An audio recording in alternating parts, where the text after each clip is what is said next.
মই বিজনীবাসী ৰাইজক প্ৰত্যেক জাতি ধৰ্মৰ ব্যক্তিসকলক মই মোৰ অন্তৰৰ পৰা কৃতজ্ঞতা জ্ঞাপন কৰিছোঁ। আজি মোক যি মৰম আৰু আশীৰ্বাদ দিলে সেই আশীৰ্বাদ মই চিৰকৃতজ্ঞ।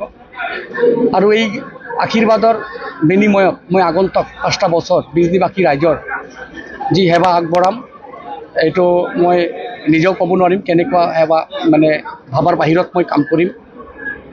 আৰু ভগৱানে মোক আশীৰ্বাদ প্ৰদান কৰিছে যে ফাৰ্ষ্ট টাইম মই MLA হিচাপে প্ৰতিনিধিত্ব কৰিছোঁ। ফাৰ্ষ্ট টাইম মই বিধানসভাৰ টিকেট পাইছিলোঁ আৰু ফাৰ্ষ্ট টাইম মই বহুত ভোট লৈ মই জিকিলোঁ, জয়যুক্ত হ'লোঁ। তো বিজনীবাসী ৰাইজক বঙালী, বড়ো, অসমীয়া স্পিকিং কোচ ৰাজবংশী, নেপালী, গাৰো, ৰাভা, হাছং যিমান মানুহ আছে, জাতি জনগোষ্ঠীৰ মানুহ আছে, প্ৰত্যেকে মোক ভোট দিছে আৰু প্ৰত্যেক জাতি জনগোষ্ঠীৰ হৈ আগন্তুক দিনত মই সেৱা আগবঢ়াম। মুখ্যমন্ত্ৰী হিমন্ত বিশ্ব শৰ্মা ডাঙৰীয়াক ধন্যবাদ জ্ঞাপন কৰিম।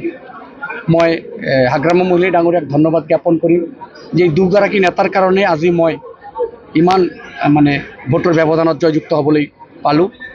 আৰু আমাৰ দলীয় কৰ্মীসকলকো মই ধন্যবাদ জ্ঞাপন কৰিম। BPFৰ কাৰ্যকৰ্তা, দলীয় কাৰ্যকৰ্তা, আমাৰ BJPৰ কাৰ্যকৰ্তা আৰু আমাৰ AGPৰ কাৰ্যকৰ্তা, তিনিটা দলৰ কাৰ্যকৰ্তাক মই ধন্যবাদ জ্ঞাপন কৰিম। তেখেতসকলে দিনে ৰাতি কাম কৰিছে।